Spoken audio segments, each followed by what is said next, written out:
Shalom, shalom, shalom, shalom. Senang bisa berjumpa kembali bersama saya dari channel IKIM, Iman Kristen Indonesia Menjawab. Soft way is the best way.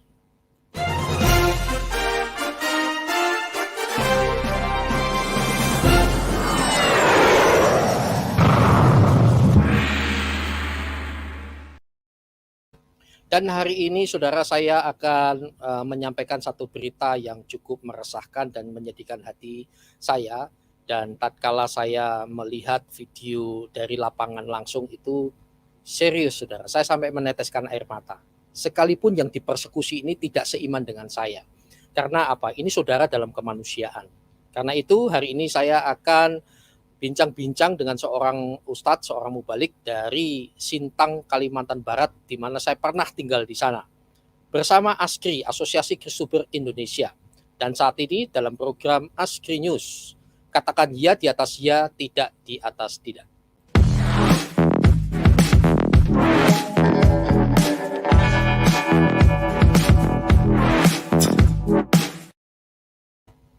Nah saudara, ada satu kabar yang sangat menyedihkan bahwa di Sintang baru saja terjadi penggerudukan ya, massa datang ke sebuah masjid dari Jemaah Ahmadiyah Indonesia. Dan hari ini kita akan membahas lagi-lagi main hakim sendiri. Massa geruduk Jemaah Ahmadiyah di Sintang, Kalimantan Barat. Bangunan dirusak, masjid dirusak. Kalau dibakar saya kok belum lihat buktinya, nanti kita akan konfirmasi secara langsung ya. Ini berita 3 September dari Tempo. Bangunan dibakar dan sungguh mengerikan saudara. Apa yang terjadi? Mari kita lihat terlebih dahulu. Memang sisi lain ketika saya nonton videonya ini, ya saya penuh protes rasanya. Tetapi ya kita tidak bisa berbuat apa-apa, hanya berharap semoga nanti ke depan tidak seperti ini. Yang pertama, mari kita lihat yang satu ini saudara. Sorry.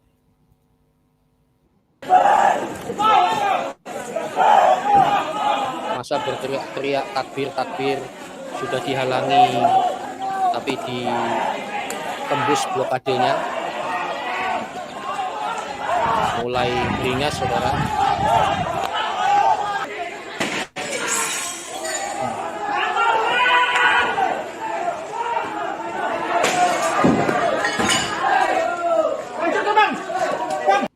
Nah, orang ini sudah siap-siap bawa palu godam, saudara. Ini yang 5 kilo ini yang dibawa ini. Berarti memang sudah seperti dipersiapkan ya. Bawa palu mendatangi masjid.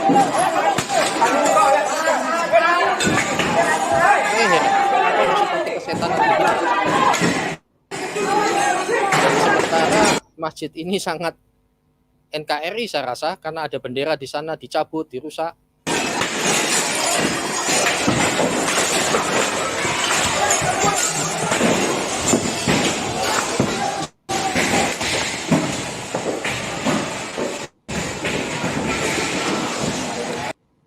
Ya, ada tentara juga cuma berdiri.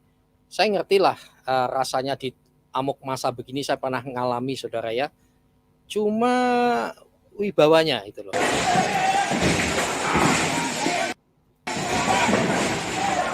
Nah, sementara polisi jalan sepertinya santai. Saya ngerti juga itu betapa tertekannya ya aparat waktu itu. Cuma kembali lagi soal wibawanya.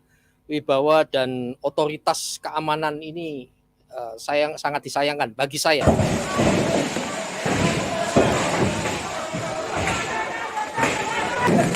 Kondisi terkini.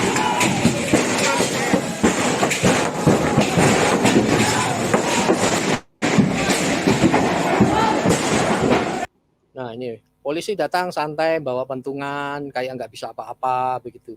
Kenapa ini sering terjadi begitu ya? Dulu yang mengenai gereja juga begitu, nggak bisa apa-apa. Terus ini Masjid Ahmadiyah juga gitu, santai gitu ya. Maaf Pak Polisi, saya bukan mengkritisi Anda, tetapi ya saya berbicara sebagai kemanusiaan ya terheran-heran saja. Lanjut.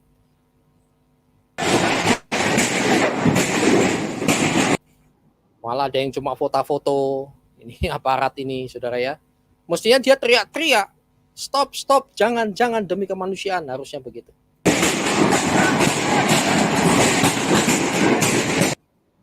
Kenapa nggak bisa digebuk itu orang yang anarkis? Nanti kena HAM gitu ya.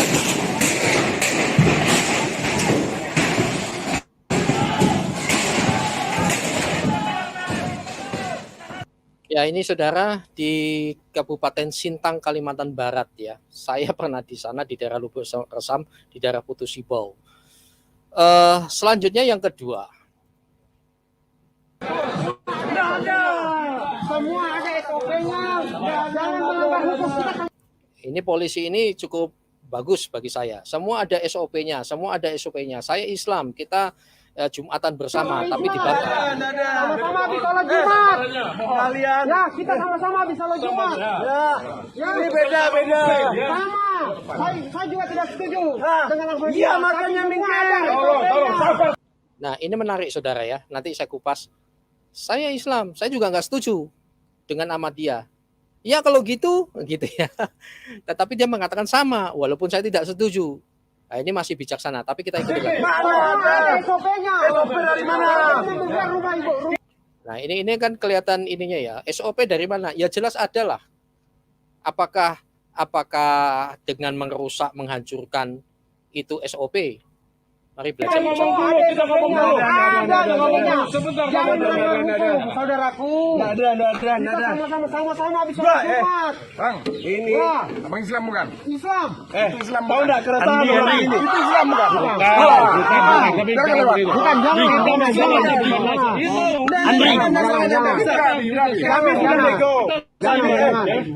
jangan ada SOP-nya kalau mau dibongkar itu nanti akan ada mekanismenya. Barang itu daftar Islam sama kita sholat Jumat merah penjagaan kalian tidak ada bawa pada gini. Nah, ini yang menarik ini saudara. Kamu Islam atau bukan? Islam. Ini beda nggak? Beda. Pertanyaan saya, apakah kalau beda itu harus dihancurkan? Loh, ini kita ada di negara mana? Bahkan Ahmadiyah dulu di Jawa Barat ya, waduh sampai dihilangkan nyawa dan seterusnya. Mari kita bicara secara kemanusiaan sekali lagi. Nah, tapi dalam waktu singkat ya syukur alhamdulillah ya, saat ini Menteri Agama kecam perusakan rumah ibadah di Sintang. Menak minta aparat tindak tegas. Ya masih mending. Ya puji Tuhan ya, ada tindakan seperti ini. Cuma saya harap di lapangan ini loh Pak, di lapangan ini harus tegas benar. Di Tempo juga seperti itu ya. Kalau ini tadi saya ambil di kemenak.go.id. Nah di Tempo juga mengatakan begitu, Menteri Agama Yakut Kolil Kumas mengecam perusakan tempat ibadah jemaat Ahmadiyah di Kabupaten Sintang, Kalimantan Barat. Lah cuma ini saya terima kasih ada sahabat dari Singapura yang memberikan artikel ini tentang kenapa Ahmadiyah dianggap bukan Islam, fakta dan kontroversinya. Saudara, saya jelaskan bahwa hari ini Askri News tidak masuk kepada ranah doktrinnya, sama sekali tidak. Tapi lebih kepada sila kelima, keadilan sosial bagi seluruh rakyat Indonesia dan kemanusiaan yang adil dan beradab. Oke. Nah, beda dengan wakil presiden kita yang adalah ketua MUI Ma'ruf Amin memaparkan bahwa ajaran Ahmadiyah sudah menyimpang dari ajaran Islam yang sebenarnya. Ya, tetapi di luar itu yang jelas tindakan anarkis itu tidak bisa dibenarkan. Dan luar biasa perkembangannya Ahmadiyah kalau saudara baca di bbc.com ya tentang Indonesia ini luar biasa. Ini kupasan yang sangat-sangat objektif ya. Nah di sini dikatakan jemaah Ahmadiyah menjalankan rukun iman dan rukun Islam sama dengan Islam arus utama, sama. Saya melihat kok perbedaan bagi saya, perbedaan yang harusnya tidak perlu sampai berbuat anarkis seperti itu. Nah, itu bisa menimbulkan pertanyaan itu tindakan anarkis itu oknum atau ajaran? Ya. Oke, indikatornya jemaah Ahmadiyah telah melaksanakan rukun iman dan rukun Islam secara sempurna. Artinya sama ya dengan arus utama. Nah, kemudian ini masalahnya nih saya lihat nih saudara ya. Mengapa persekusi terjadi di Indonesia? Saudara saya bacakan. Meskipun pada awalnya Ahmadiyah relatif dapat diterima oleh umat Islam di Indonesia, para ulama terang-terangan tidak menyukai Ahmadiyah setelah organisasi Rabitah Alam Al-Islami menyatakan Ahmadiyah bukan Muslim. Ini akarnya nih. Lalu tambah akar ini, maka Majelis Ulama Indonesia mengeluarkan fatwa sesat terhadap Ahmadiyah pada tahun 1980. Yang kemudian diperkuat dengan fatwa lagi pada tahun 2005 yang berisi bahwa Ahmadiyah merupakan aliran sesat, menyesatkan dan sudah keluar dari Islam. Sehingga itu seolah itu legitimasi untuk melakukan tindakan anarkis seperti ini. Saya punya videonya yang ngeri sekali, saudara. Ngeri sekali. Saudara, akhirnya imbasnya luar biasa ya. Imbasnya adalah banyak serangan fisik, imbasnya dari fatwa MUI ini dituding memicu kekerasan atas nama agama. Ya, karena fatwanya itu ya, saudara. Ini tahun 2011 ini. Ya, di mana ini? Di Cikesik. Saya ada videonya di mana manusia itu diperlakukan seperti anjing, dibunuh 9 rupa. Padahal perkembangannya Ahmadiyah luar biasa ya. Ini sudah di 210 negara, 10 juta orang berdasarkan data JAI pusat. Ini di Indonesia ini sudah ada 500.000 orang jemaahnya. Tetapi saya rasa sudah berkembang cepat ini ya, sudah berkembang cepat. Bahkan sampai di London dan lain sebagainya. Oke, saya tidak berlama-lama, saudara. Saat ini kembali lagi kita, saya tidak ingin asal jeplak, asal ngomong, saudara. Telah hadir sahabat saya langsung dari lokasi di sana, yaitu Pak Ustadz Anom di Sintang. Assalamualaikum Pak Anom. Waalaikumsalam warahmatullahi wabarakatuh. Selamat pagi menjelang siang. Salam, shalom. Shalom Pak. Pak, di Sintang itu, waduh, bilang Sintang rasanya kita langsung jauh di mata, dekat di hati Pak. Saya pernah mabuk gara-gara durian Pak di sana. Oh ya, betul. Kami baru selesai musim durian ini. Aduh ya, saya masuk lagi Pak di Putusibo di sana. Kemudian ada Pak Darisman Broto, salam kenal. Assalamualaikum Pak. Waalaikumsalam. Waalaikumsalam Pak. Ya. Baik. Sehat selalu Pak. Alhamdulillah sehat. Pak, sehat-sehat. Puji Tuhan. Nah, ini sahabat saya yang memperkenalkan kedua beliau ini, Pak Enos Dastin. Suaranya hilang Pak. Suaranya belum. Ya. Itu mic-nya dikunyah atau suaranya. Oke, perbaiki dulu deh. Jangan dikunyah tuh mic-nya, Pak.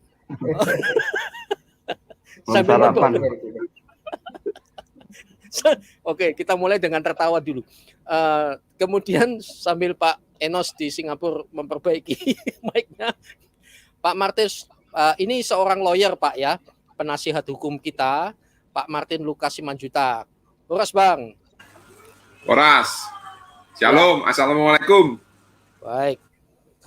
Oke, saya langsung ini ya, kita ngobrol saja Pak Anom dan Pak Anom di Sintang dan Pak Darisman Broto. Saya mau tanya dulu nih Pak Anom, di masjid tersebut itu udah hadir atau sudah berdiri sudah berapa lama Pak? Ya, dulu di tahun 2005 ya, 2005 kami juga pernah mengalami masalah yang sama sebenarnya di tempat yang sama. Hanya bukan yang pertama kali ya Pak ini ya berarti ya? Bukan yang pertama kali, hanya beda gang mungkin gitu.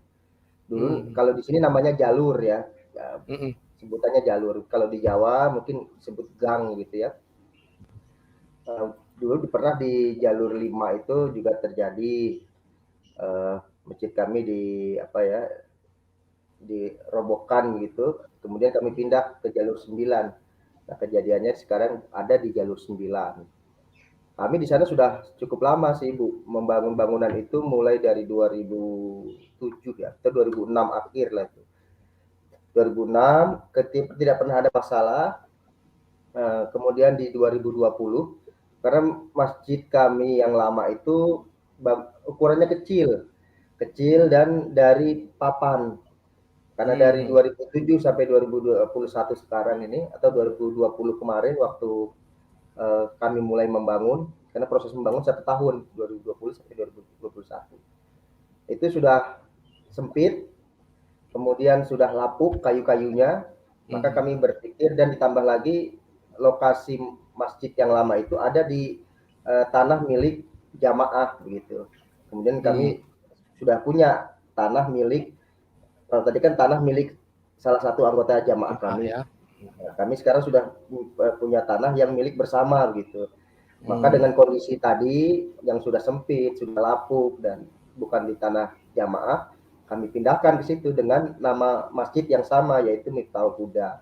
Masjid itu pun sudah tercatat di kecamatan masjid itu. Artinya sudah diakui oleh pemerintah desa begitu ya.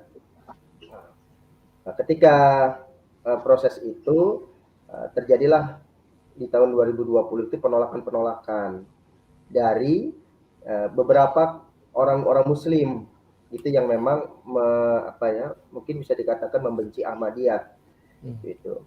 Namun dari itu tidak semua umat Muslim, tidak, hanya beberapa tokohnya saja yang memang dia tidak mau membuka diri gitu, tidak mau membuka wawasan kebangsaan dan lain sebagainya.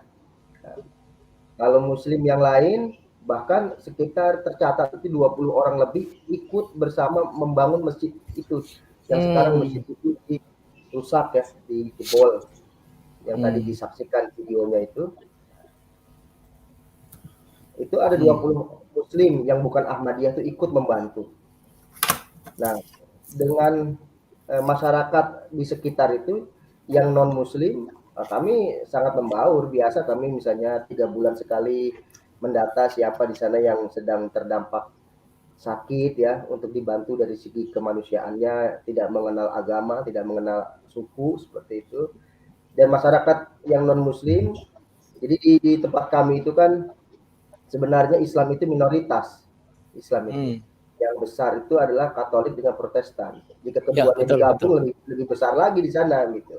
Betul. Itu yang ada di desa saja, belum yang kalau skupnya secara Kabupaten Sintang. Nah, itu hampir sama seperti itu dari segi jumlah penduduknya. Namun seperti itu mereka tidak tahu ya, mungkin dalam kacamata negara kan kalau orang sudah berpandangan radikal ya kelakuannya seperti kita lihat yang ada di video tadi seperti itu. Dan ini luar biasa ini Pak, maaf Pak Notoni ya. CAI ini pernah mendapatkan piagam penghargaan Museum Rekor Muri Indonesia loh. Jangan-jangan Bapak nggak tahu ya. Ini ya luar biasa. Ya, karena donor kornea mata dari para pengikutnya. Waduh, luar biasa ya kemanusiaannya juga ya. Oke Pak, pertanyaan saya selanjutnya mungkin juga nanti ke Pak Dariman Broto ya. Darisman ya. Apakah selama ini ada masalah gesekan-gesekan dengan masyarakat sekitar Pak? Dan yang penyerbu ini kalau Bapak tahu apakah masyarakat sekitar atau orang luar? Saya pertanyaannya. Iya Pak Anom, lalu nanti silakan diperkuat dengan Pak Darisman. Oh iya. Sebenarnya ini permasalahannya kompleks ya. Karena tadi yang mulai dari desa tadi, mereka yang tidak menyenangi itu sudah berusaha itu melakukan upaya-upaya untuk penghentian di tingkat kecamatan, misalnya ke kepolisian, ke polsek, kemudian ke kepala desanya, kepala desa yang lama, sekarang sudah berganti kepala desanya. Itu mereka gagal di situ. Kemudian mereka minta bantuan ke umat Muslim yang ada di kabupaten. Kebetulan umat Muslim yang ada di kabupaten yang mereka minta bantuan itu, mereka awalnya minta ke bantuan ke pemuda Persatuan Orang Melayu atau biasa disingkat POM. Nah, di situ ya. Kemudian disitulah dari POM itu berusaha melakukan tindakan dan menggalang persatuan-persatuan ormas-ormas yang lain. Mungkin ada sekitar belasan ormas di dalamnya tergabung dalam satu aliansi namanya Aliansi Umat Islam Sintang. Dan memang jauh sebelumnya itu di Sintang memang sudah ada tim, namanya tim pengcounter Ahmadiyah. Bersama dengan itu kemudian mereka lah, aliansi inilah yang membantu umat Muslim yang ada di desa, namanya Desa Balegana, Jalur 9 itu, tempat Masjid Ahmadiyah, namanya Masjid Miftahul Huda. Aliansi ini yang dari Sintang ini kemudian yang mengambil alih dalam pergerakannya. Maka mereka mengatakan bahwa kami ini aliansi hanya membantu umat muslim yang ada di desa setempat itu untuk menangani Ahmadiyah. Jadi asalnya dari sana. Jadi ada upaya-upaya penggalangan massa yang lebih besar, dan massa yang ada di kota kabupaten ini pun minta bantuan juga ke massa yang lebih besar se-Kalimantan Barat. Makanya yang dari Pontianak itu datang, yang dari Sekadau, dari Sanggau, dari kabupaten-kabupaten yang lain itu datang. Jaraknya bahkan 500 kilo itu ada perwakilannya yang datang. Gitu. Ya, oke. Baik, Pak Darisman, ada tambahan Pak Darisman, bagaimana? Iya Pak, jadi kalau kita melihat secara nasional Pak ya, itu para intoleran itu sebenarnya tidak banyak juga gitu ya. Katakanlah dari sekian ratus masjid Ahmadiyah yang tersebar di berbagai provinsi itu ya ternyata ya aman-aman saja. Nah memang ada juga terjadi di kantong-kantong intoleran ya, seperti di Depok itu ya masjid kami masih keadaan disegel oleh pemerintah setempat gitu. Nah karena aparatnya tegas ya tidak terjadi kerusakan. Jadi kalau kita secara keseluruhan sebenarnya masyarakat kita ini banyaknya yang toleran. Nah itu perlu pembinaan masyarakat-masyarakat yang intoleran seperti ini. Itu sementara Pak. Ya. Oke, pembinaannya mulai dari mana Pak menurut usulan Bapak? Yang paling ya dari tokoh-tokoh agama Pak, dari tokoh-tokoh agama mereka itu intinya kan pemicunya sebenarnya tokoh-tokoh agama. Ya, kalau saya lihat dari kronologi dari BBC tadi ya sejak ada pernyataan itu dianggap sesat, terutama MUI ya fatwanya itu ya 2 kali sejak saat itu tampaknya. Ya. Ya betul. Oke, selanjutnya pertanyaan saya adalah yang lebih di Pak Anom ya. Bagaimana kalau Bapak melihat aparatnya, apakah bertindak cukup cepat atau apa? Kalau dari video tadi ya saya agak gemes-gemes sedikit gitu Pak. Ya, saya mendapatkan informasi dari Polda gitu. Katanya saya kan posisi ada di Sintang, dengan tempat kejadian itu sekitar 30 kiloan. Saya ketika mau menuju ke arah sana, mau masuk ke lokasi yang di video itu, saya dikontak oleh ya kawan dari Intel Polda mengatakan ada 300, Pak Ustadz, ada 300 brimob nanti akan turun gitu. Insya Allah semuanya aman, masjid akan aman, tidak akan terjadi apa-apa gitu. Oh, saya terima kasih sekali saya ucapkan gitu. Kemudian saya menujulah ke arah Masjid Miftahul Huda itu yang jaraknya 30 kilo itu sekitar 7 kilo sebelum di masjid itu ada mobil masuk dari Polres Sekadau gitu ya. Memang coba kita bayangkan, Brimob 300 diturunkan. Kemudian dari Polres Sekadau yang saya lihat itu 4 mobil besar pengangkut polisi itu. Kemudian dari Melawi pun turun juga 2 mobil yang saya lihat. Dari Sanggau pun turun 2 mobil yang saya lihat. Belum dari kepolisiannya, belum TNI itu banyak di sana. Sedangkan jumlah massa yang saya lihat itu di bawah 100 itu, mungkin 70 hitungan saya.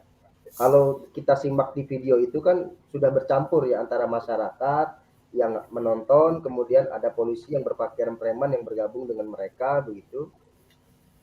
Itu pengamanannya seperti yang tampak di video. Mungkin itu video baru satu yang ditampilkan ya. Saya punya video yang lengkapnya bagaimana dari TNI itu hanya duduk-duduk. Saat kejadian pengerusakan mereka teriak-teriak takbir sambil merusakkan, sambil membakar. Bensin sudah disiapkan begitu ya. Gada segala macam sudah disiapkan. Dari kepolisian, dari TNI itu ada yang duduk-duduk saja. Kebanyakan dari TNI yang duduk-duduk saja, ngobrol, ketawa-ketawa. Ini tadi malah cuma foto-foto bikin video Pak yang tadi. Iya begitu betul memang itu. Yang kerja hanya sedikit sekali. Makanya saya sampaikan Makanya saya sampaikan ke mereka, ke aparat kepolisian itu bahwa ya setelah kejadian selesai itu kan kumpul itu dengan orang Polda, dengan Polres, saya sampaikan kemana kekuatan yang dibilang katanya 300 brimob itu, kemana kekuatan yang katanya mengundang, yang saya lihat dengan mata saya sendiri itu ada dari Polres kabupaten yang lain, mana kekuatannya, berapa jumlah mereka? Saya bilang jumlah mereka tidak lebih dari 100, mungkin hanya 70 saya bilang. Dan mereka hanya menundukkan kepalanya saja, malu dan mengatakan ya memang kami masih lemah di dalam menangani hal ini. Namun memang yang nampaknya yang mereka kejar itu hanyalah pengamanan nyawa manusia. Ketika nyawa manusia sudah aman, ya sisanya itu ya terserah lah. Apakah intoleransi mau hancurkan mau tidak. Yang terjadi adalah penghancuran. Tadi di awal kalau Pak Hedi bilang apakah ada yang terbakar begitu ya. Memang masjid itu tidak terbakar. Masjid itu hanya dijebol kanan kiri itu hancur. Ada upaya juga pembakaran. Waktu itu ketika saya meliput di dalamnya itu ada saya punya videonya, orang itu melempar bensin, kemudian melempar korek api di sajadah. Ya, kemudian ketika saya mengambil video saya kaget, saya teriak, orang itu langsung kabur. Dan itu saya ikut memadamkan bersama dengan kepolisian. Nah, yang terbakar hebat itu adalah bangunan di depannya. Kalau di video tadi kita akan melihat tuh ada bangunan di samping masjid itu. Bangunan yang itu kayu. Yang ludes itu. Ya, yang kayu itu yang roboh. Itu total roboh. Yang ini. Roboh karena terbakar. Nah, ini ya. Ini ya. Ini kalau ini WC ini ya, sampingnya ini WC, WC pun hancur lebur. Ya. Kalau apa salahnya WC? Ini dia bangunan tadi sebelah. Bangunan inilah. Bangunan itulah yang ini ya, yang di depannya ya Pak ya. Betul, itu habis terbakar tuh. Sudah tinggal puing-puing. Oh, iya. Baik. Pertanyaan saya nih Pak, apakah Pak Darisman dulu Pak Darisman, apakah ini ada kemungkinannya karena ada kemenangan Taliban Pak, sehingga kok mereka akhirnya bangkit gitu? Kira-kira ada hubungannya enggak Pak?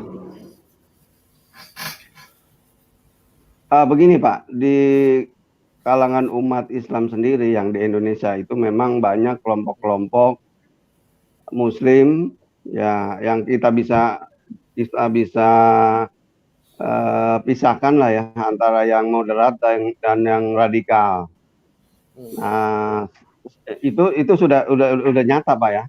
Apakah ada hubungannya dengan Taliban atau tidak, itu sebelum Taliban pun sudah terjadi pemisahan kelompok pemikiran seperti itu gitu. Gitu aja mungkin. Oke, saya setuju dengan Pak Darisman tadi bahwa kelompok intoleran di Indonesia itu sebenarnya kecil ya, sedikit. Cuma kan mereka proaktifnya itu loh Pak. Dan contohnya Profesor Mahfud MD tahun lalu kalau nggak salah di ILC Indonesia Lawyer Club, dan di hadapannya Felix Yeo waktu itu ada Ustadz Zulkarnain almarhum dan seterusnya, sampai mengatakan kalian itu kan kelompok kecil dan kalian caranya cara-cara kampungan. Ini beliau yang mengatakan ya, bukan saya sudah. Ada memang betul ya. Nah, cuma ya itu tadi, kelompok kecil itu kan membahayakan kalau nggak ditindak tegas. Rasanya kok harus segera dari aparat keamanannya. Oke, kita break sejenak. Saya mau tanya dulu kepada Pak Martin Lukas Simanjuntak sebagai seorang lawyer. Kita bicara tentang kemanusiaan ini Pak. Kita iman beda, tetapi kan yang jelas bagaimana menurut hukum yang harusnya diperlakukan dengan tindakan anarkis seperti ini? Ya, shalom Pak Heri. Assalamualaikum untuk saudaraku dalam senegara ya, Pak Darisman dan Pak Anom. Jadi saya lihat ini memang ada semacam kesalahan administratif juga yang turut serta dilakukan oleh jajaran pemerintah ya, dalam hal ini di daerah wilayah hukum Pak Anom dan Pak Broto, di mana mereka bersama-sama baik bupati, polisi dan juga dari beberapa jajaran mengeluarkan surat keputusan bersama yang dikeluarkan sekitar tahun 2005 atau 2007 tadi itu saya baca. SKB Pak ya, 2008. Betul tahun 2008. Ya, dalam hal ini urusan beragama dan berkepercayaan itu sudah diatur di pasal 29 Pak Heri di konstitusi kita. Di dalam konsep negara hukum, khususnya di Indonesia, seluruh hukum di Indonesia itu bersumber kepada konstitusinya, yaitu Undang-Undang Dasar 1945 dan Pancasila. Di mana di dalam pasal 29 ayat 1 dan ayat 2 jelas bahwa negara menjamin setiap warga negaranya untuk menjalankan agama dan kepercayaannya, Pak. Di situ ada frase kepercayaannya. Jadi, jika terhadap penghayat kepercayaan saja kita sekarang sudah diberikan hak untuk beribadah, bagaimana dengan teman-teman ini dari rekan-rekan dari Ahmadiyah ini ya? Dan sebenarnya teman-teman ini juga sudah menempuh jalur hukum, Pak Heri. Saya lihat bahwa di tahun 2018 mereka menggugat ke PT UN dan akhirnya PT UN mengabulkan gugatan mereka dan membatalkan SKB 2 menteri yang di tahun 2008. Saya pikir itu keputusannya sudah tepat karena memang dalam hal ini daerah itu tidak punya hak untuk membatasi ataupun melarang orang untuk beribadah, Pak Heri. Karena itu tugas negara dan sudah dijamin final di dalam Undang-Undang Dasar 1945. Lalu yang jadi permasalahannya adalah setelah teman-teman merenovasi masjid, nggak lama di bulan Agustus keluar lagi SKB yang sama. Ini kan jelas-jelas semacam kayak pengangkangan hukum ya. Harusnya kalau sudah tahu sudah pernah kalah dan melihat bahwa esensi dari putusan itu memang sudah pas, harusnya tidak perlu digugat lagi. Dan kalau memang ini ada permasalahan sosial, diselesaikan secara sosial, jangan melalui jalur yang menggunakan kekuatan di mana itu terjadi diizinkan oleh pemerintahan. Karena pemerintah daerah selaku perpanjangan tangan dari negara ya, dari pusat, itu harusnya mengayomi setiap warga-warganya, bukan justru melakukan keberpihakan kepada salah satu pihak. Saya sempat ingat dulu Pak Anom ya dan Pak Darisman. Dulu tuh permasalahannya kalau saya tidak salah ingat, ada penyematan nama Islam sebelum Ahmadiyah, dan beberapa rekan-rekan pernah bilang juga bahwa jika tidak ada embel-embel Islam itu tidak akan dilarang. Nah, yang saya mau tanya Pak, apakah di dalam masjidnya Ahmadiyah itu ada tulisan Masjid Islam Ahmadiyah atau hanya Ahmadiyah saja, Pak? Tidak, Pak. Jadi setiap masjid kami namakan ya sesuai dengan masjid-masjid pada umumnya. Tadi misalnya Masjid Al-Hidayah, ya Masjid Mahmud, Masjid Nasir, itu. Jadi seperti umumnya di luarnya, tidak ada embel-embel Masjid Ahmadiyah, itu tidak ada. Ya. Oke. Dan saya pikir kan ini kan hanya untuk internal Bapak sendiri kan, untuk beribadah kan sesuai kepercayaan Bapak kan, dan teman-teman di sana ya.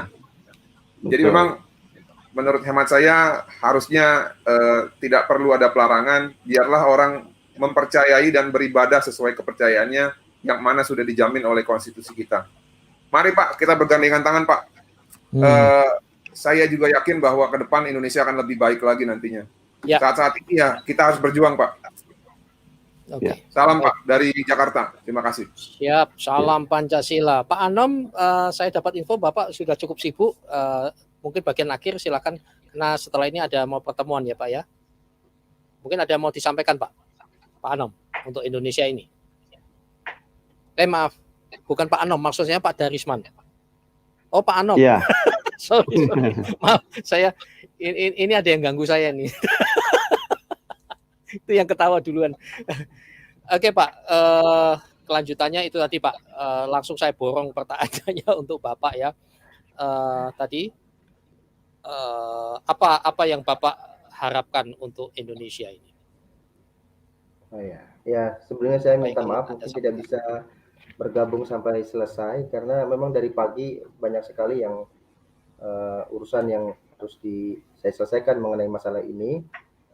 Ya harapan saya sebenarnya ya untuk terutama untuk Kabupaten Sintang yang saya cintai, yang dimana sekarang saya sedang berada.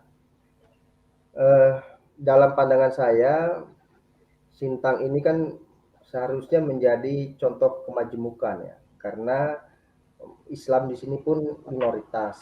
Yang paling besar adalah dari Katolik dengan Protestan. Ya.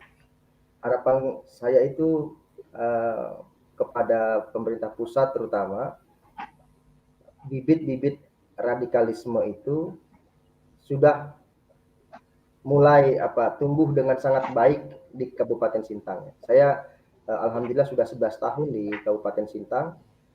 Bibit-bibit radikalisme itu seperti ini sudah mulai berkembang dengan cukup pesat. Saya tidak mungkin bisa menyampaikan secara terbuka di depan publik ya, mana-mana saja yang timbul seperti itu. Nah, ini mudah-mudahan pemerintah pusat bisa melihat dan bisa mengatasi hal-hal seperti ini. Dan juga mudah-mudahan pemerintah Kabupaten Sintang itu mendapatkan penguat ya dari kejadian-kejadian seperti ini. Sebenarnya mereka ini sudah sangat bagus ya, sudah sangat baik, karena permintaan mereka itu 3 untuk Ahmadiyah dari aliansi itu. Masjidnya diratakan dengan tanah, segala aktivitas kegiatannya itu ditiadakan, dan jika masih ada orang-orang Ahmadiyah di Sintang itu harap dipulangkan katanya. Mungkin pemerintah kabupaten ya dengan berat hati saya melihat ketika memasang stiker pelarangan pun dari Kesbangpol itu sangat berat hati saya lihat Pak Gusti itu. Bahkan saya dengar kabarnya beliau itu 2 hari tidak nyenyak tidur itu karena menempel stiker pelarangan penggunaan rumah ibadah itu. Nah, pemerintah kabupaten juga sudah cukup baik tidak mengakomodir semua permintaan mereka. Namun kita ini semua dalam satu anak bangsa harus saling menguatkan. Kalau kita melihat misalnya pemerintah Kabupaten Sintang yang sekarang pemerintahnya sedang menghadapi perkara seperti ini, kita semua anak bangsa itu harus turut memberikan sumbangsihnya, memberikan semangatnya kepada pemerintah daerah Sintang untuk jangan takut terhadap persoalan radikal. Kalian ini tidak sendirian. Kita ini semua satu bangsa gitu. Tadi seperti dari Abang mengatakan kita harus saling bergandengan tangan begitu. Dan begitu juga dari aparat kepolisiannya pun di Sintang yang menurut saya masih cukup lemah begitu dalam penanganan terhadap radikal. Bahkan orang Mabes mengatakan memang belum ada penekanan dari kepolisian terhadap mereka begitu, terhadap orang-orang yang melakukan tindakan radikal. Ya, kita harapan saya semuanya di seluruh bangsa Indonesia ini memainkan peran lah yang hebat di dalam media, berperan juga yang hebat di dalam masalah-masalah perpolitikan, membantu pemerintah Sintang untuk bisa menghadapi. Pak, satu pertanyaan lagi Pak Anom. Maaf Pak Anom. Bagaimana respon Dewan Adat Sintang terkait dengan perusakan Masjid Ahmadiyah di Sintang itu Pak? Dan keadaan keluarga-keluarga jemaat Ahmadiyah bagaimana saat ini Pak? Terutama ibu-ibu, anak-anak. Ya. Untuk Dewan Adat di Sintang, memang adat di Sintang ini berbeda dengan seperti di Papua ya. Kalau di Papua kan dari suku kesukuan itu bisa ikut langsung terjun. Mana yang dikira ini dia tidak bersalah bisa langsung dibela. Namun kalau di adat di Kalimantan ini, suku Dayak ini tidak bisa mencampuri. Yang pertama, jika sudah ada turun tangan dari pemerintah kabupaten, misalnya kepolisian di situ sudah turun segala macam, sudah diambil alih, maka dari DAD-nya mereka tidak bisa. Yang kedua, jika itu persoalan agama, ya, terutama yang kalau DAD kan Dayak itu identik dengan agamanya itu ya kalau tidak Katolik Protestan gitu. Kalau di agama Islam mereka sama sekali tidak bisa ikut campur ke ranah situ. Gitu.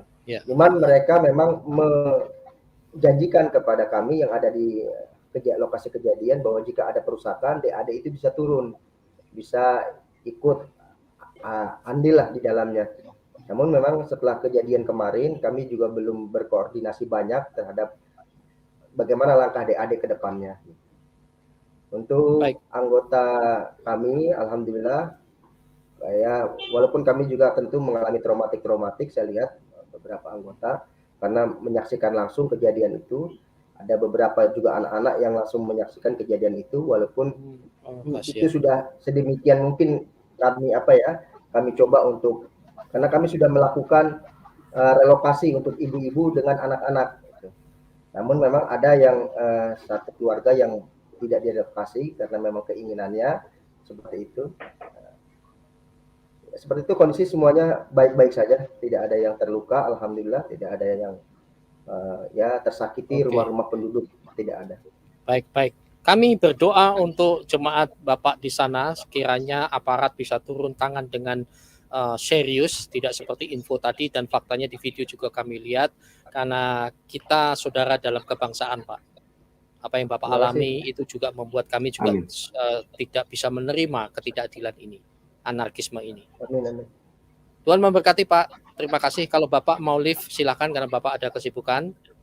Amin. Izin saya live ya, Bapak sekalian. Pak, terima kasih. Kami menyertai, Pak. Baik. Terima kasih, Pak Anom. Terima kasih. Assalamualaikum warahmatullahi wabarakatuh. Salam. Waalaikumsalam warahmatullahi wabarakatuh. Waalaikumsalam. Pak Enos Justin, Anda yang mempengaruhi saya. Ada yang memberikan info ini ya, dan saya langsung respon, ya ini saudara dalam kemanusiaan, ayo kita expose ini. Apa yang mendorong Anda, Pak, dan tanggapan Anda terhadap pembicaraan selama ini? 2 pertanyaan tadi, Pak. Silakan. Audionya belum keluar, Pak. Audionya belum keluar. Ada something wrong? Atau enggak usah pakai headset atau bagaimana? Setelah Pak Enos nanti Subi ya. Belum keluar juga, Pak. Mungkin Bapak pakai HP untuk audio. Baik, sambil Pak Enos memperbaiki, kita ke Subi ya, Pak ya. Saya usul, Pak, supaya cepat Bapak pakai HP untuk audionya, videonya pakai yang laptop ini. Pak Subi, halo. Monitor. Ya, selamat pagi semuanya. Pagi. Ya, salam Pak Broto, Pak Risman, ya. Pak Martin, Lukas, Pak Enos, salam semuanya, Pak Heri. Oke, sebenarnya saya tuh terus terang agak marah ya melihat kondisi ini. Ini udah tahun 2021 masih aja nggak selesai-selesai di bangsa kita ini. Kalau saya cek kemarin, saya pelajari mengenai Ahmadiyah ya. Jadi saya cari sumber-sumbernya dari kemarin itu, saya baca-baca. Ya, ingin tahu, saya juga punya beberapa teman-teman yang Muslim, teman-teman baik saya yang Muslim yang juga mengikuti Ahmadiyah, Syiah, dan ada beberapa lagi yang lain ya, yang punya faham yang mungkin agak berbeda dengan yang mayoritas. Yang pertama-tama, sebenarnya mau saya sorot adalah peranan MUI. MUI itu singkatan apa? Ya. Majelis Ulama Indonesia. Nah, pertanyaan saya, ada nggak keterwakilan semua bagian dari Muslim itu dalam organisasi MUI? Ada nggak ulama Syiah di situ? Ada nggak Ahmadiyah di situ? Nggak ada kan? Jadi hanya seperti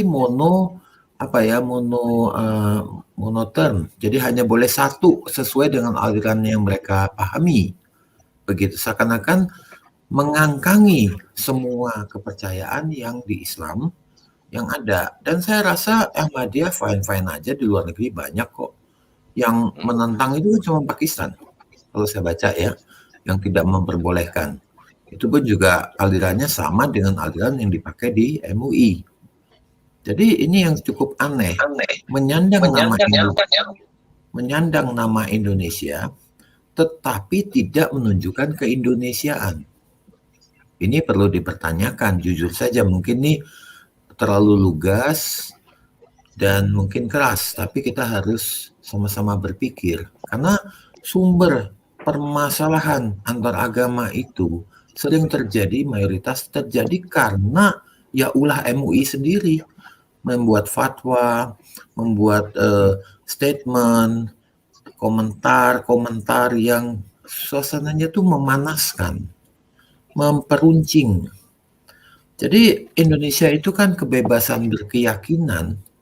Jadi saya nggak katakan beragama, tapi berkeyakinan. Jadi entah itu dalam bentuk agama ataupun kepercayaan, itu kan dijamin konstitusi, punya hak yang sama.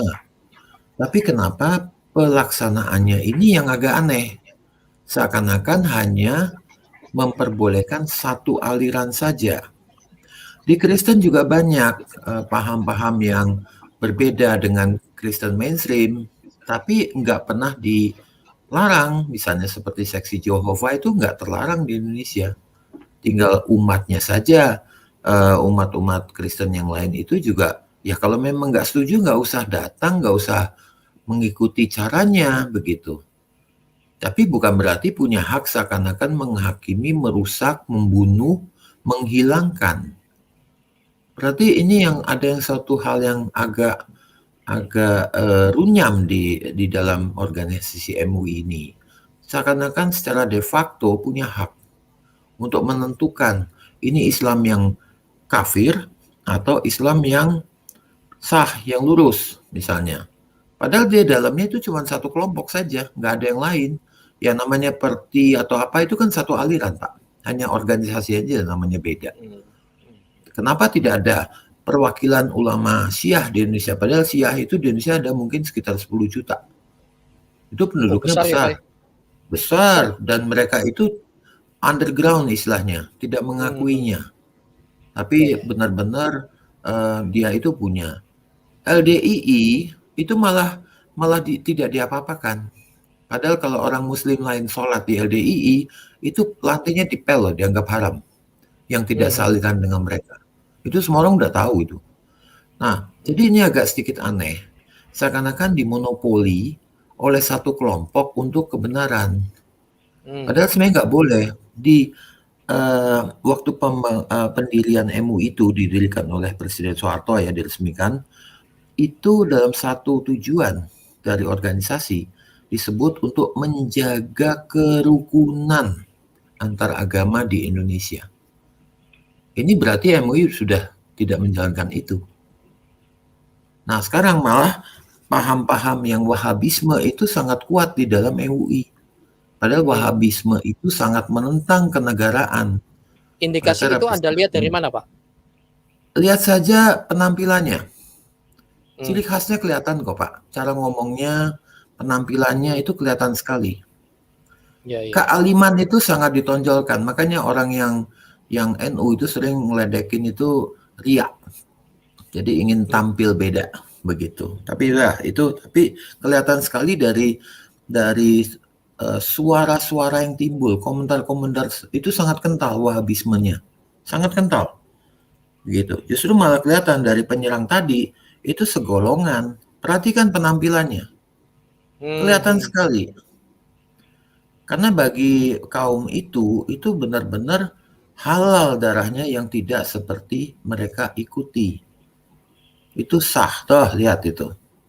Itu ciri mana, Pak? Apa ada orang NU seperti itu? Nggak ada, Pak. Nggak ada. Itu Wahabi. Itu kelihatan sekali cara berpakaian, cara berdandan. Itu pasti seperti itu adalah paham-paham Wahabi yang mengkafir-kafirkan semuanya. Yang di luar kelompok mereka. Mohon maaf ya Pak, ini kalau saya berbicara sedikit ke dalam Islam, begitu. Tapi dari pengamatan saya dalam rangka keindonesiaan, ya. Kemudian jadi kita ini juga agak jadi perpecahan yang terjadi di Indonesia itu, jujur saya katakan, ya salah satu sumbernya adalah MUI. Mohon maaf, ini fakta. Karena fatwa-fatwa yang dikeluarkan, komentar-komentar yang dikeluarkan, statement-statement yang dikeluarkan itu sangat kental. Istilahnya seakan-akan hanya boleh ada agama Islam aliran mereka di Indonesia. Itu jelas sekali kelihatan. Coba saja dengar kata-katanya dari dari Tengku Sul almarhum. Kita bisa jelas melihat komen-komen dia. Kenapa MUI tidak sedikit pun menyinggung kalau saya boleh katakan, kesuuan dari Habib Rizik. Kenapa MUI tidak berani menyinggung sedikit pun? Apakah setuju atau memang merupakan bagian dari itu? Jadi kita tuh zaman internet kan semua sudah terbuka.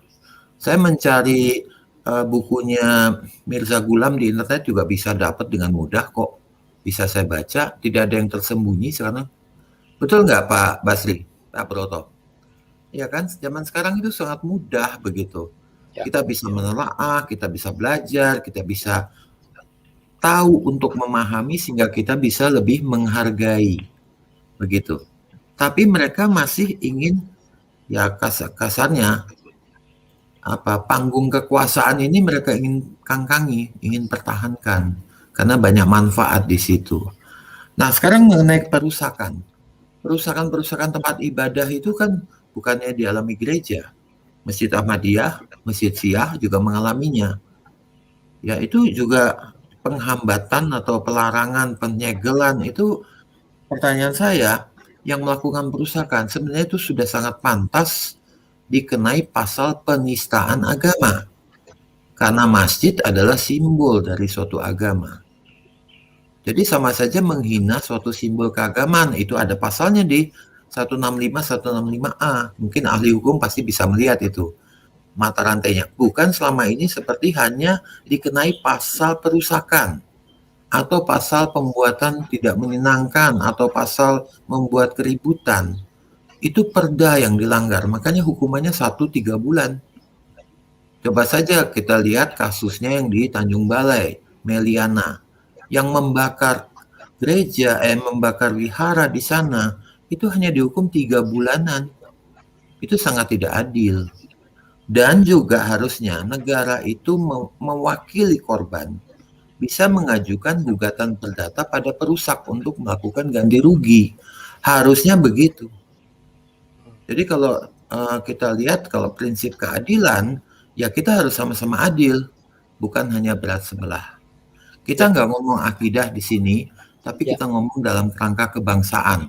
Karena kita hidup dalam negara yang sama, bumi yang sama, menghirup udara yang sama, dapat matahari yang sama, melihat awan yang sama. Jadi nggak ada kaitan dengan akidah masing-masing. Itu kepercayaan kita dari hati sanubari kita, dari hati nurani kita. Jadi memang benar ya, ini ini nggak bisa bertindak. Kepolisian juga mereka gamang. Karena tadi yang selalu yang dipakai, termnya yang saya perhatikan dari video itu dan juga di video lain adalah kamu Islam, kamu Islam. Jadi seakan-akan kalau kamu sama-sama Islam, kamu harus ikut cara saya. Itu dari orang-orangnya. Perhatikan di video ini. Dia berteriak, kamu Islam. Kalau kamu Islam berarti kamu harus ikut. Kalau enggak kamu kafir. Abang Islam bukan? Tuh. Islam. Islam tahu enggak keretaan ini? Itu Islam bukan?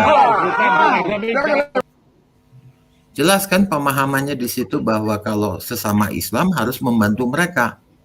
Itu selalu narasi itu dikembangkan. Kalau polisi nggak mau membantu, dianggap polisi itu togut. Itu dalam pemahaman mereka seperti itu. Ini mohon maaf ya, mungkin agak keras, agak lugas gitu ya. Tapi ini kenyataan, kita harus terima walaupun pahit. Jadi kepolisian ini terpaksa hanya sekedar menghalau. Ini sama aja seperti menghalau tikus kembali ke sarangnya, mereka beranak pinak dan mereka besok akan datang lagi. Tidak ada penindakan tegas. Karena ini jujur sudah penistaan agama. Tindakan-tindakan seperti ini. Itu sudah jelas pelanggaran hukum di depan mata. Saya nggak habis pikir kalau polisi tidak mendeteksi hal ini. Ada apa? Itu kita nggak tahu. Tapi itu betul-betul penistaan, Pak. Ya, betul. Setuju. Jadi itu Baik, tadi Pak, saya berikan statement bahwa memang radikalisme di Indonesia itu tumbuh. Ya karena memang ada pemicunya dan ada yang memberikan jalan yang licin. Salah satunya, mohon maaf saya katakan MUI itu sendiri. Yang memberikan jalan yang lebar pada paham radikalisme di Indonesia. Baik. Terima kasih, Pak. Oke, luar biasa. Terima kasih Subi untuk telaahnya. Dan memang betul, saran saya kepada para aparat ya, kepolisian dalam menghadapi hal-hal yang sensitif seperti ini. Jangan masuk kepada ranah perdebatan doktrin Islam atau bukan. Ini bukan masalah Islam, sesama Islam atau bukan masalah itu, tetapi masalah hukum dan prosedur SOP. Tadi kan ngulang-ngulang SOP, fokus di situ aja saya rasa ya. Jangan terjebak dengan soal itu. Kalau enggak ya itu tadi seperti yang disampaikan Subi tadi, benar ya. Akhirnya ya jadi egosentrisnya luar biasa. Oke Pak Enos Justin, setelah itu kita putaran ke Pak Kanuru lalu kita selesai. Silakan Pak. Iya, sudah kedengaran Pak sekarang Pak? Cukup bagus Pak, mantap. Cukup bagus. Ya, terima kasih Pak Heri, terima kasih Pak Darisman, terima kasih juga buat teman-teman yang lain. Setiap kali saya mendengar hal begini itu sedih hati dan marah ya. Kenapa? Karena bagi saya pertama kita bisa berbeda dari segi keyakinan. Dan keyakinan tidak pernah bisa dipaksakan. Kita nggak pernah bisa memaksakan keyakinan orang lain. Kita bisa berbeda dari segi keyakinan, tapi kita pasti bisa ketemu di kemanusiaan. Itu sebabnya selalu saya katakan, jika ada orang yang menyatakan mengenal Yang Maha Kuasa, tapi kemudian dia tidak semakin memanusiakan manusia, menurut saya ada yang salah terhadap pengenalan itu. Jadi, tidak bisa dibenarkan Pak Heri kalau hal-hal seperti ini. Dan yang kedua adalah kita harus membiasakan, dan saya harapkan dengan tayangan ini maka masyarakat Indonesia lebih teredukasi bahwa perbedaan itu pasti ada. Kita hidup di dalam negara yang bukan negara agama. Dan harus dimengerti bahwa akan ada perbedaan. Tadi Pak Subi sudah menyinggung bahwa kita lihat Indonesia ya, kami tidak sepakat dengan iman dari saksi-saksi Yehova, tapi mereka juga mempunyai banyak kegiatan yang juga tumbuh subur di Indonesia. Kalau kita jalan-jalan ke Tebet ya, di jalan-jalan ke Tebet sebelah kiri kalau dari Manggarai itu ada gereja dengan satu palang, jadi bukan palang salib begini, dan itu adalah dari gereja Mormon, dari orang-orang suci zaman akhir. Ada gerejanya. Maksud saya apa Pak Heri atau Pak Darisman di sini? Indonesia harus dibiasakan, diajarkan, diedukasi bahwa namanya perbedaan pasti ada. Dan kita bukan gara-gara perbedaan itu kemudian akhirnya kita mempersekusi apapun alasannya. Kita bisa berbeda dari segi ajaran, kita bisa berbeda dari segi pemahaman dan sebagainya, tapi tidak ada yang bisa membenarkan kalau itu terjadi persekusi. Itu sebabnya kejadian di Sintang menurut saya harus kita tolak, harus kita katakan bahwa itu tidak manusiawi. Apapun agamanya. Kalau itu dilakukan Kristen, kita tolak. Nggak bisa. Dilakukan oleh agama lain, kita tolak. Karena nggak bisa dibenarkan hal seperti itu. Dan saya harapkan pemerintah itu bisa lebih tegas dalam hal ini. Tadi semua rata-rata suaranya sama, supaya tegas. Kalau tadi Pak Ano menyatakan bahwa cukup banyak sebenarnya di sana, tapi duduk-duduk saja. 300 loh Pak, 300 yang datang. Iya, saya rasa janganlah dibiarkan. Karena sekali dibiarkan nanti akan mengakibatkan dianggap sebagai pembenaran. Gitu. Jadi biarkan sekarang mari masyarakat Indonesia terima perbedaan. Kalau nggak setuju, ayo masuk ke dalam ranah diskusi. Bukan ranah terang-terangan, bukan ranah bakar-bakaran kayak gitu. Saya rasa, ayolah kita mulai. Saya harapkan tayangan Ikim, kemudian Asrin ini saya dengar juga ditayangi oleh berbagai macam channel YouTube ya Pak. Nah ini mendewasakan masyarakat Indonesia Pak Hari, supaya kedepannya kita lebih dewasa. Oke, perbedaan ada, saya tidak setuju dengan perbedaan Anda. Saya tidak bisa menerima perbedaan pendapatnya, tapi titik di situ. Kalau nggak setuju, ayo kita diskusi. Kalau masih tidak setuju, ya kemudian kita cari jalan-jalan yang memang bisa diterima secara nalar. Kalau tadi itu, saya terus terang berpikir, ini apa sih sebenarnya?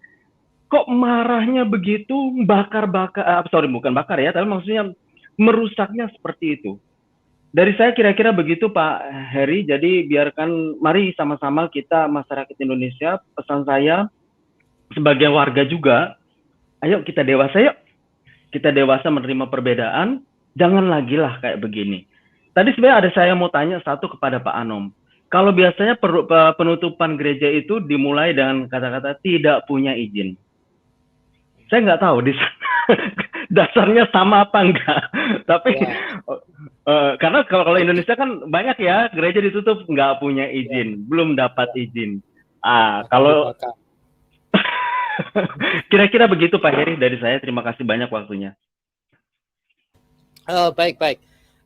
Pak Kanuru silahkan, setelah itu Pak Darisman, lalu kita ke Pak Martin, telaah hukumnya, lalu kita tutup. Silakan Kanuru. Baik, terima kasih Pak Heri. Pertama saya mau katakan ini harusnya menjadi concern kita juga sebagai orang Kristen, karena orang Kristen itu mencintai keadilan. Jadi kita bukan hanya bersuara ketika kita yang menerima ketidakadilan, tidak boleh seperti itu. Ya. Bukan hanya ketika gereja ditolak, kita dipersekusi baru kita bersuara, tetapi ketika ada salah satu anak bangsa yang mengalami seperti yang dialami saudara-saudari kita Muslim Ahmadiyah ini, maka sebagai orang Kristen yang benar, mestinya kita harus bersuara. Maka saya setuju apa yang dilakukan oleh ASKRI, dan saya berharap ini kita terus lakukan pantauan begitu ya, dan bila perlu kita memberikan penetrasi sehingga ada tindakan hukum yang diambil oleh kepolisian terhadap para pelaku. Karena jelas-jelas ini mereka melanggar peraturan dan undang-undang yang berlaku di bangsa dan negara ini. Lalu setelah itu konsekuensi hukum apa yang para pelaku itu hadapi. Ini perlu kita kejar sehingga tidak ada lagi terjadi kejadian-kejadian serupa. Ini sangat memalukan. Dan kemudian kedua, ini juga menjadi salah satu pertanyaan dari saya untuk saudara-saudari saya di Kalimantan Barat. Sepengetahuan saya Kalimantan Barat itu adalah tempat yang aman, damai, toleran begitu. Lah ini kok sekarang bisa ada kelompok intoleran di Kalimantan Barat. Nah, saya berharap saudara-saudari umat Kristiani yang ada di sana bisa melihat kita tidak boleh berdiam ketika tidak ada keadilan bagi sesama anak bangsa kita. Kita harus berdiri bersama dengan mereka yang tidak menerima keadilan. Nah, itu yang harus kita lakukan. Gereja-gereja harusnya melihat hal itu. Sehingga kedepannya hal seperti ini tidak makin berkembang. Atau kelompok-kelompok ini tidak kembali lagi berulah di kemudian hari. Bisa saja suatu waktu mereka menyasar kelompok yang lain. Tidak tertutup kemungkinan. Dengan konsep mereka saat ini bahwa di luar daripada agama mereka itu tidak layak beribadah, tidak layak untuk tinggal di area sekitar mereka, maka suatu waktu nanti kelompok lain, misalnya kelompok Kristen pun, itu bisa menjadi musuh mereka. Maka saya berharap orang Kristen termasuk pemerintah di Kalimantan Barat bisa segera melihat hal ini sebagai bibit persoalan ke depannya yang harus segera dibenahi sehingga tidak lagi terjadi kejadian-kejadian serupa. Itu saja dari saya Pak Heri, terima kasih untuk siaran ini sangat-sangat luar biasa, mencerahkan. Tuhan berkati. Baik. Oke, saya akan luruskan ya, ini mewakili si Archimedes ini dasar oten bahas agama orang lain. Ini kami tidak sedang membahas akidah ya, tapi membahas tentang keadilan sosial bagi seluruh rakyat Indonesia. Saya yakin kamu tidak hafal Pancasila dari sila pertama sampai kelima. Mungkin hanya sila pertama saja. Ya, mungkin Pak Heri mungkin yang berkomen itu tidak hadir dari awal. Jadi mungkin harus dijelaskan bahwa kita tidak sedang membahas doktrin atau agak kita yang kita bahas adalah kemanusiaannya. Ketika kemanusiaan itu dipersekusi, siapapun agamanya, siapapun yang melakukannya harus dikritisi. Ya, betul. Jadi mungkin itu harus jadi sekali lagi jangan salah paham, kita tidak mengutak-ngutik agama orang lain, bukan. Ya, enggak apa-apa. Kira-kira begitu Pak Heri. Ya, oke, maklumi. Cuma ya jangan diterusin ya Archimedes. Karena dasar kita begini, termasuk yang Kristen, ngapain urus yang itu? Loh begini loh. 1 Korintus 13 ayat 6, ia tidak bersukacita karena ketidakadilan, tetapi karena kebenaran. Sekalipun mereka itu Islam, itu saudara sebangsa, dan kita tidak bersukacita kalau mereka dipersekusi. Begitu loh. Enggak bisa coba. Tadi kalau Anda lihat yang di sini tadi ya, yang teriak-teriakannya dia ya. Kamu Islam atau bukan? Islam, tapi mereka Islam atau bukan? Bingung kan? So itu polisi jangan masuk ranah akidah, tetapi ada ranah hukumnya. Jangan layani itu masalah-masalah doktrin itu. Akhirnya karena beda, apakah beda berarti harus dihajar? Kan tidak begitu. Nah, itu tidak adil. Ya apalagi tadi ya sudah ada 300 aparat tentara, ternyata duduk-duduk, dan ini yang ngomong Pak Anom ya, saksi mata langsung. Oke, kita bicara tentang kemanusiaan. Saat ini bagian terakhir Pak Darisman Broto, apa harapan Anda untuk Indonesia Pak terhadap hal ini?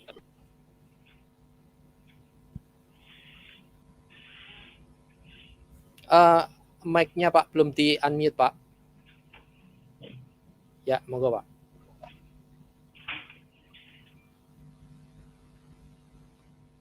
Ya, Oke. sebenarnya ini sebagai tugas negara ya untuk menegakkan konstitusi dan hukum secara adil kepada setiap bangsa ya, setiap bangsa dan setiap suku, setiap orang beragama. Nah, di sini nampak tadi seperti sudah dibahas Pak siapa Sibu apa siapa tentang MUI juga, Subi ya, maaf. Jadi MUI juga kedudukannya dalam negara itu tidak jelas, ataukah dia lembaga negara ataukah ormas sejajar dengan MUI, dengan Muhammadiyah, dengan Ahmadiyah dan Syiah. Nah, ini tidak jelas. Terkadang fatwa-fatwa MUI itu menjadi rekomendasi kebijakan negara. Nah, ini yang perlu juga dievaluasi. Benar kata Bapak tadi, bahwasannya tindakan-tindakan intoleran ini mesti ada tindakan tegas secara hukum gitu. Dan ini juga bukan kali pertama kan, di Lombok, di Mataram itu, kemudian di Banten. Nah, itu bukan lagi kasus pertama yang di Sintang ini. Dan seperti di Lombok itu tidak pernah ada pelaku yang diajukan ke pengadilan. Nah, ini menjadi presiden buruk nanti ke depannya jika tidak di Sintang ini tidak ada penegakan hukum. Jadi negara tidak boleh kalah. Nah, itu kalimat SBY ya, yang dulu pernah kita ingat ya. Negara tidak boleh kalah dengan kelompok-kelompok intoleran semacam itu. Dan itu sudah diketahui ya, sudah kita lihat seperti keputusan Pak Presiden dengan pembubaran FPI, HTI. Nah, itu secara hukum beliau sudah benar. Nah, tinggal bagaimana aparat-aparat di bawah yang melaksanakan di lapangan gitu. Dan kita berharap juga kepada Bapak Presiden dan jajarannya itu bisa mengevaluasi kembali ya keputusan-keputusan, kebijakan-kebijakan negara yang tidak sesuai konstitusi dan bahkan bertentangan dengan Undang-Undang 45. Seperti tadi SKB 3 Menteri, kemudian pelarangan ibadah kepada kelompok agama seperti gereja Yasmin. Nah, itu juga kan kita lihat sendiri sudah keputusan Mahkamah Agung, tapi tidak bisa mendirikan gerejanya sesuai dengan keinginan mereka. Nah, itu saja mungkin pesan dari saya untuk baik, terima kasih Pak acara ini. Pak Darisman, terima kasih. Saat ini Pak Martin Lukas Simanjuntak, bagian akhir Pak, silakan. Ya, sekali lagi ya Pak Darisman Broto dan Pak Anom, saya dari Jakarta mengucapkan turut prihatin atas apa yang menimpa rekan-rekan sebangsa dan setanah air kami yang terjadi di Sintang. Seperti yang saya sampaikan sebelumnya bahwa dalam hierarki perundang-undangan di Indonesia ini, konstitusi kita dan Pancasila adalah yang tertinggi. Jadi tidak bisa atas dasar sesuatu hal yang sudah diatur oleh konstitusi, yaitu mempraktekkan agama dan juga kepercayaan dijamin oleh negara, lalu tiba-tiba dianggap salah oleh keputusan bersama melalui jajaran pemerintah kabupaten. Itu tidak benar. Dan negara melalui Pengadilan Tata Usaha Negara di Sintang sudah memberikan keputusan hukum yang tepat dalam hal membatalkan SKB tersebut. Walaupun akhirnya ada pengabaian dan pengangkangan hukum yang dilakukan kembali di bulan Agustus tahun 2021. Jadi saya sarankan untuk pemerintah kabupaten harus lebih lagi mempelajari dasar-dasar negara kita ini agar ke depan tidak perlulah pemerintah ikut campur dalam menghakimi atau menyalahkan suatu kepercayaan. Sesungguhnya hanya Tuhanlah yang tahu siapa yang benar atau yang salah di dunia ini dalam beriman. Kami juga di dalam internal kami memiliki saudara-saudara juga yang memiliki tafsir lain terhadap pengimanan terhadap ketuhanan. Namun kami meresponnya itu dengan bijak, tidak dengan menggebuk.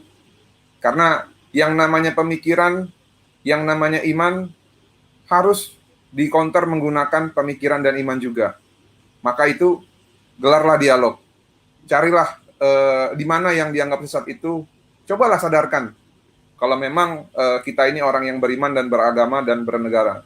Tidak perlu kita mengerusak ataupun menghancurkan ataupun membuat suatu tempat ibadah itu tidak bisa digunakan. Karena hakikatnya teman-teman ini semua hanya mempraktekkan apa yang teman-teman percayai. Bagaimana kepada sesama warga negara yang aliran kepercayaan saja kita bisa mengizinkan mereka beribadah, harusnya perlakuan yang sama itu juga bisa diberikan kepada Ahmadiyah. Jika saya menggunakan pemikiran saya sesuai dengan konstitusi kita dan keimanan saya. Saya berharap bahwa ke depan aparat bisa lebih mengayomi dan bertindak tegas terhadap kelompok-kelompok intoleran. Tadi ada narasi yang beredar bahwa ketika suatu kejadian terjadi, aparat sering dipertanyakan, apa agama Anda? Apakah Anda seorang Islam? Tegas saya katakan, setiap aparat yang bertugas buat Indonesia, baik tentara, polisi, hakim, ketika dia menjalankan tugasnya, agama mereka adalah konstitusi negara Indonesia, bukan agama apapun. Setuju. Agama mereka konstitusi.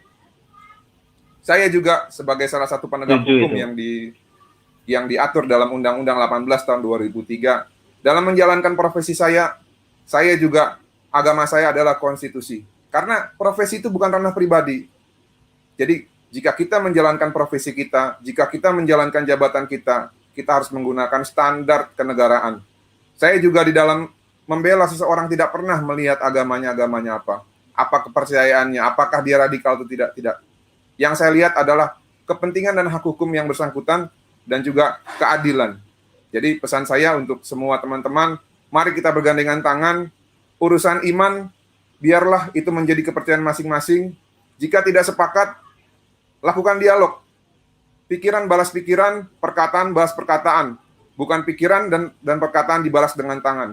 Karena sesungguhnya hanya orang-orang bodoh lah yang masih suka menggunakan cara-cara anarkis. Terima kasih teman-teman. Shalom. Assalamualaikum untuk kita semua. Terima kasih. Baik, luar biasa saudara ya. Kita berbicara tentang keutuhan bangsa negara. Pak Subi, konklusi ya, singkat silakan. Ya, jadi saya kembali ingin ingatkan bahwa kita bernegara, berbangsa itu adalah sudah benar. Tidak perlu dirubah-rubah lagi.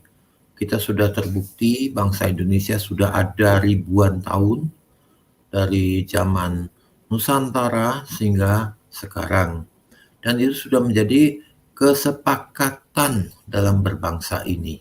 Tidak perlu lagi kita mencoba merubah azas kebangsaan kita itu mengikuti suatu kelompok yang membenarkan diri. Indonesia adalah plural, berbagai suku, berbagai kepercayaan.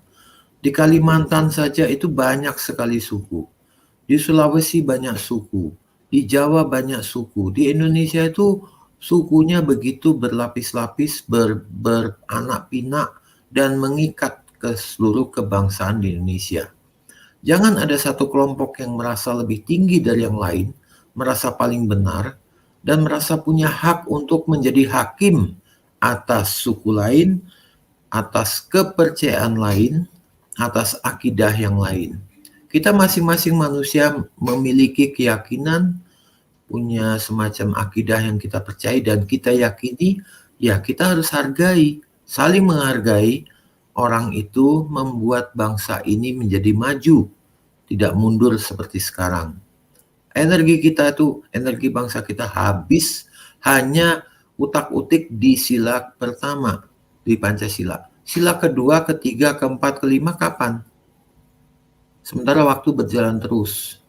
Kemakmuran rakyat itu memang ditentukan dari seberapa besar kesadaran kita sebagai anak bangsa. Jadi jayalah negara kita ini, jayalah negaraku, tetap pertahankan Pancasila sebagai lem pelekat untuk anak bangsa. Silakan Anda berakidah menurut kepercayaan Anda masing-masing, tetapi jangan menjadi racun dalam bangsa ini. Begitu saja, terima kasih. Baik, terima kasih Pak Sujbi dan saudara-saudara sekalian, luar biasa. Saudara, seperti halnya firman Tuhan ya, Yeremia 29 ayat 7, usahakanlah kesejahteraan kota kemana kamu aku buang, bukan dibuang seperti barang rongsokan. Bahasa aslinya, kemana engkau aku tempatkan, dan berdoalah untuk kota itu kepada Tuhan, sebab kesejahteraannya adalah kesejahteraanmu. Terima kasih untuk kesemuanya, saudara, dan tiba saatnya secara singkat mari kita berdoa. Tuhan Yesus, terima kasih Engkau baik. Hamba berdoa untuk jemaah Ahmadiyah di Sintang, Kalimantan Barat yang mengalami persekusi. Kami minta kasih karunia-Mu menolong aparat Tuhan supaya bertindak sesuai hukum. Kami berdoa secara khusus untuk Pak Anom yang tentu banyak tekanan supaya jemaat, ibu-ibu, anak-anak sana tetap terselamatkan, tertolong, dan kami minta biarlah siaran ini menjadi contoh bahwa kami mengasihi bangsa ini. Kami saudara dalam kebangsaan. Untuk Pak Broto juga kami minta kasih karunia-Mu melawat dan Engkau bawa damai sejahtera-Mu dan juga keluarganya semuanya ada dalam damai sejahtera. Dalam nama Bapa, Putra, dan Roh Kudus, dalam nama Yesus, haleluya, amin. Saudara, terima kasih untuk kebersamaannya. Saya dari IKIM Iman Kristen Indonesia menjawab, Sophie is the best way.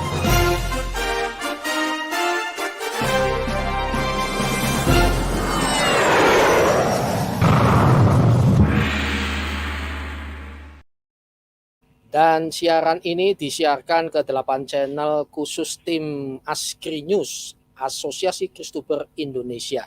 Di situ ada Kanuru, Eker Saugo, ada Pavel 88, Perianto Samasi, Uti Watimena, Jaya Inspirasi, dan IKIM. Dan luar biasa untuk semuanya, Askri News, katakan ya di atas ya, tidak di atas tidak.